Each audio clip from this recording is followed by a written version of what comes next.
wabarakatuh.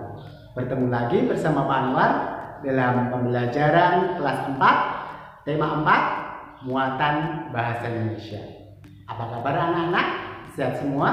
Alhamdulillah. Pak berharap kalian semua di rumah dalam kondisi sehat walafiat. Oke, dalam pembelajaran kali ini kita akan membahas unsur-unsur cerita. Apa saja unsur-unsur cerita itu?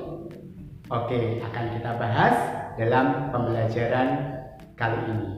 Tapi sebelumnya, marilah kita awali pembelajaran kali ini dengan berdoa terlebih dahulu. Yuk, kita berdoa bersama-sama. A'udzubillahi minasyaitonirrajim. Bismillahirrahmanirrahim. Raditu billahi robba wa bil islami dina wa bi muhammadin nabiyya wa rasula. Rabbi zidni ilma warzuqni fahma. Amin. Oke, sudah siap anak-anak? Ya. Di pembelajaran terdahulu kalian sudah membuat laporan wawancara yang sebelumnya sudah melakukan wawancara. Bagi yang belum mengumpulkan, ayo segera mengumpulkan video wawancara dan laporan wawancaranya. Oke, Pak Guru tunggu, jangan sampai tidak mengumpulkan. Kali ini kita akan belajar tentang unsur cerita. Apa saja unsur cerita itu? Baik, kita saksikan pembelajaran berikut ini. Baiklah, kita mulai pembelajaran kali ini tentang unsur cerita. Oke, apa saja unsur cerita? Ya, betul. Yang pertama adalah tokoh dan penokohan. Kemudian yang kedua adalah tema. Yang berikutnya adalah alur. Selanjutnya ada latar, kemudian ada tema, dan yang terakhir adalah sudut pandang. Ya, itu tadi ada 6 unsur yang kita pelajari kali ini. Ada tokoh dan penokohan, tema, alur, latar, amanat, dan sudut pandang. Oke, mari kita pelajari satu persatu. Yang pertama, tokoh dan penokohan. Apa itu tokoh? Ya, tokoh adalah orang yang mengalami peristiwa-peristiwa dalam cerita. Pada umumnya, tokoh berwujud manusia. Namun, dapat pula tokoh berwujud binatang ataupun benda yang diinsankan atau benda yang berperilaku seperti manusia. Contohnya kalian pasti mengenal dalam film misalnya Cars, itu ada tokoh utamanya adalah sebuah mobil balap berwarna merah, ya kan? Dia bisa bicara selayaknya manusia, tapi dia tetap benda, yaitu mobil. Kemudian kalau binatang, kalian pasti pernah membaca cerita tentang kancil. Ya, dalam cerita itu kancil berperilaku seperti manusia, bisa bicara dan lain sebagainya. Ya, kemudian yang lainnya seperti Upin Ipin, ada ya dan lainnya, itu adalah tokohnya berupa manusia. Oke, kemudian apa itu penokohan? Ya, penokohan adalah penyajian watak dan pencitraan tokoh. Jadi setiap tokoh itu pasti mempunyai watak-watak tertentu, baik itu baik maupun buruk. Ya, dalam cerita pasti memunculkan itu, wataknya seperti apa, misalnya kancil, cerdik, dan lain sebagainya. Oke, berikutnya tema. Apa itu tema? Ya, tema adalah gagasan atau ide atau pikiran utama yang mendasari suatu cerita. Singkatnya, tema adalah sesuatu yang menjadi dasar cerita, sesuatu yang menjiwai cerita, atau sesuatu yang menjadi pokok permasalahan dalam sebuah cerita. Seperti kemarin telah kalian pelajari dalam bacaan, tiap paragraf itu pasti ada ide pokoknya. Dalam sebuah cerita juga pasti mempunyai gagasan utamanya, mempunyai ide pokok. Ini ide pokoknya apa? Membicarakan tentang apa film cerita ini. Nah, itulah yang disebut dengan tema. Oke, berikutnya alur. Apa itu alur? Ya, alur adalah rangkaian peristiwa dalam cerita yang dijalin dalam hubungan sebab akibat, biasanya berkaitan dengan rangkaian waktu. Ada 3 macam alur, yaitu alur maju, alur mundur, dan alur campuran. Alur maju itu bermula dari masa lalu, kemudian berakhir di masa sekarang, sesuai urutan waktu. Kalau alur mundur itu diawali di masa sekarang, kemudian balik lagi ke masa lalu dan berjalan sampai masa sekarang lagi, itu disebut alur mundur. Sedangkan alur campuran itu alur antara campuran dan maju dan mundur, itu yang disebut dengan alur campuran. Dalam setiap alur cerita, dalam sebuah cerita itu pasti menampilkan pokok-pokok seperti ini. Dimulai dari pendahuluan. Pendahuluan itu biasanya mengenalkan tokohnya. Oh, misalnya tokoh kancil. Oh, kancil itu sifatnya seperti apa? Oh, kancil itu seekor binatang dan sebagainya. Kemudian menampilkan masalah. Itu berarti biasanya si tokoh utama itu mulai mempunyai masalah. Kemudian pada puncak ketegangan atau klimaks itu masalah yang dihadapi si tokoh utama itu biasanya mengalami puncak ketegangan, masalahnya sedang berat-beratnya. Kemudian ketegangan menurun, itu mulai ada penyelesaian, mulai ada titik terang untuk menyelesaikan. Dan kemudian pada terakhir adalah tahap penyelesaian. Nah, pada tahap penyelesaian ini masalah yang dihadapi oleh si tokoh ini biasanya sudah selesai, kemudian ceritanya selesai. Itulah alur dalam sebuah cerita. Oke, berikutnya adalah latar atau biasa juga disebut setting. Di sini ada beberapa latar. Apa itu latar? Kita lihat dulu. Keterangan yang menjelaskan keadaan dalam suatu cerita. Latar dalam teks fiksi terbagi biasanya ada 3 latar, yaitu latar tempat, latar waktu, dan latar suasana.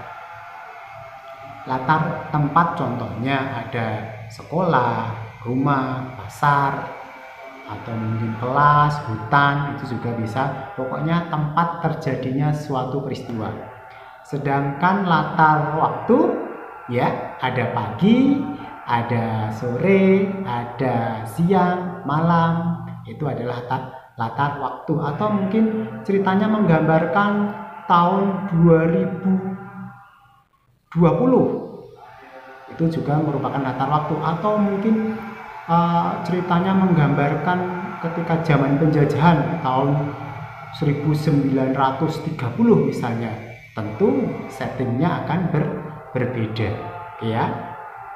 Kemudian yang terakhir adalah latar suasana. Itu menggambarkan suasana peristiwanya itu seperti apa, si tokoh sedang mengalami seperti apa, atau si tokoh itu sedang gembira mendapatkan uang habis gajian, atau kalau anak-anak habis ketika lebaran mendapatkan uang angpau, wah dia mesti bahagia. Itu berarti suasananya suasana bahagia.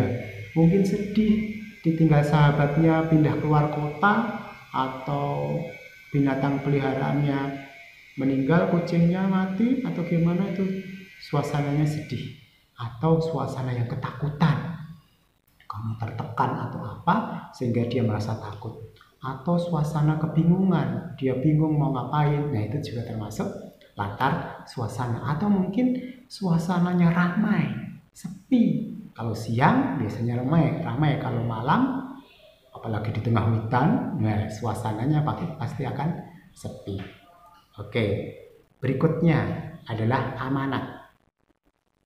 Apa itu amanat? Ya, amanat adalah ajaran moral atau pesan moral atau pesan dalam sebuah cerita yang ingin disampaikan oleh pengarang melalui karya-karyanya.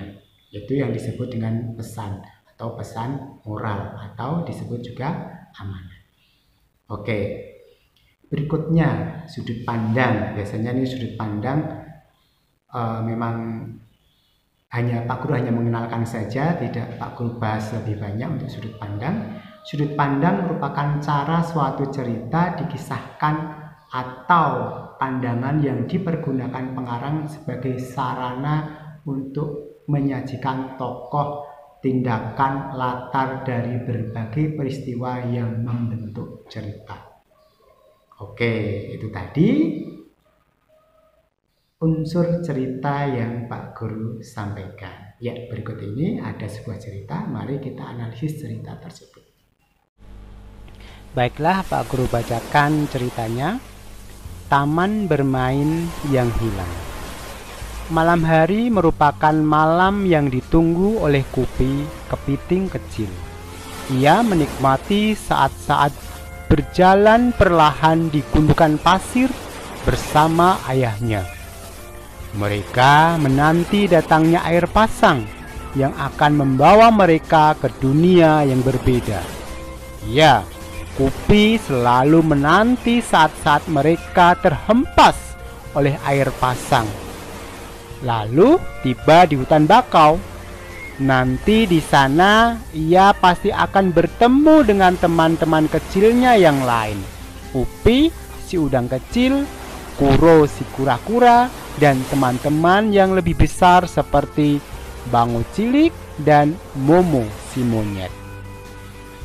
Di antara akar bakau mereka bisa bermain kejar-kejaran, peta umpet, atau tidur di sela akar yang melintang. Seru sekali saat-saat itu. Ada kalanya mereka berpisah, terbawa oleh pasang surut kembali ke laut bebas. Namun suatu hari mereka bertemu lagi dan bermain bersama lagi. Suasana di hutan bakau tentu berbeda dengan suasana di laut lepas. Airnya pun berbeda. Tidak asin seperti air laut, tetapi juga tidak Kupi tidak tahu apa namanya. Berbeda, tetapi Kupi dan teman-teman tetap bisa bermain dengan nyaman. Malam itu di pesisir pantai, Kupi bertanya kepada ayahnya, "Ayah, mengapa tidak lagi pernah bisa bertemu dengan Bango Putih teman ayah? Aku juga sudah rindu bertemu dengan sahabat-sahabat kecilku. Aku sudah lama sekali tidak bertemu dengan Upi, Kuro, Bango Cilik, dan Momo. Mengapa sekarang susah sekali kita bertemu dengan mereka?" Sambil berjalan pelan di gundukan pasir, ayah kepiting menjelaskan perlahan. "Kupi sayang, Kupi, sayang sekali hutan bakau tempatmu bermain sudah rusak. Ayah dengar dari paman nelayan, manusia di pesisir pantai sana ingin membuat bangunan-bangunan yang tinggi menjulang. Butuh lahan yang luas. Oleh karenanya mereka menebang habis hutan bakau. Mereka bangun gedung tinggi menjulang ke langit di atas taman bermainmu dulu." Ayah menjelaskan perlahan. Sungguhnya ia tidak ingin Kupi sedih. Tetapi bagaimana lagi? Ayah tidak ingin Kupi terus menanti tanpa pasti. Kupi tertunduk sedih. Pupus sudah harapannya bertemu lagi dengan sahabat-sahabat kecilnya. Mengapa manusia begitu jahat, ayah? Mengapa manusia tidak memikirkan kita, makhluk kecil di pesisir pantai? Mengapa manusia hanya memikirkan dirinya sendiri? Kupi meratap pelan namun penuh amarah. Ayah ingin menenangkan hati Kupi. Ia menambahkan, "Sebenarnya ketika hutan bakau tempatmu bermain ditebang, manusia pun menerima akibat buruknya, Kupi. Air laut akan semakin mudah mencapai daratan. Tidak ada lagi pohon bakau yang menahan. Lama-kelamaan air tanah di sekitar pantai akan menjadi air asin. Manusia kan tidak bisa minum air asin. Ayah berusaha menjelaskan panjang lebar. Ayah kemudian menambahkan, dengan rusaknya pantai akibat penebangan bakau, kegiatan manusia pun menjadi terganggu. Sekarang wisatawan yang berkunjung ke pantai ini semakin berkurang. Para pedagang yang dulu berjualan di sekitar sini tidak ada lagi. Pemandu wisata yang biasa menjelaskan tentang keindahan pantai dan hijaunya bakau pun sudah jarang terlihat. Nelayan yang biasa menjual hasil tangkapan mereka pun tinggal sedikit. Kupi tidak terhibur oleh penjelasan ayah. Pikirnya biarkan saja manusia menerima akibat dari perbuatannya sendiri. Manusia memang sering tidak bijak. Kupi hanya ingin berdoa dan berdoa semoga suatu saat nanti hutan bakau akan kembali. Semoga suatu saat nanti ada lagi taman tempatnya bermain. Semoga suatu saat nanti ia masih bisa bertemu dengan sahabat-sahabat kecilnya. Kupi hanya bisa berdoa semoga kelak manusia bisa bertindak lebih bijaksana. Semoga. Karya Santi Herieti diambil dari buku siswa tema 4 kelas 4. Bagaimana ceritanya? Menarik bukan? Marilah cerita tadi kita analisis terkait dengan unsur ceritanya. Oke. Tadi kita membahas ada 6 unsur cerita dari tokoh dan penokohan, tema, latar, alur, amanat, dan sudut pandang. Mari kita analisis bersama. Tokoh dan penokohan. Dalam cerita tadi, yang melakukan percakapan yang ada dalam cerita itu adalah Kupi dan ayah Kupi. Kupi mempunyai sifat menyayangi teman dan selalu ingin tahu. Dibuktikan dengan selalu bertanya kepada ayahnya. Sedangkan ayah Kupi sabar dan bijaksana. Terlihat ketika ayah Kupi menjawab pertanyaan-pertanyaan yang Kupi sampaikan, beliau menjawab dengan sabar dan penuh bijaksana. Temanya adalah tentang kelestarian alam. Karena dalam cerita di atas membahas tentang hilangnya hutan bakau menjadi gedung-gedung bertingkat sehingga merusak kelestarian alam. Latarnya waktu malam hari. Tadi dikatakan ketika malam hari mereka malam hari tiba berjalan di pesisir pantai. Kemudian jelas tempatnya adalah di pesisir pantai. Suasananya adalah sedih karena Kupi kehilangan tempatnya bermain. Alurnya alur maju. Sedangkan amanatnya di sini ada beberapa amanat. Yang pertama, manusia harus menjaga kelestarian alam. Merusak alam dapat merugikan manusia. Manusia harus bersifat bijaksana mengambil keputusan yang berhubungan dengan alam. Sebab jika tidak bijaksana, maka akan merugikan diri sendiri. Sedangkan sudut pandangnya adalah orang ketiga, karena di situ menggunakan kata ganti ia ketika menyebut Kupi dan ayah Kupi. Oke, analisis dari cerita di atas. Semoga bermanfaat.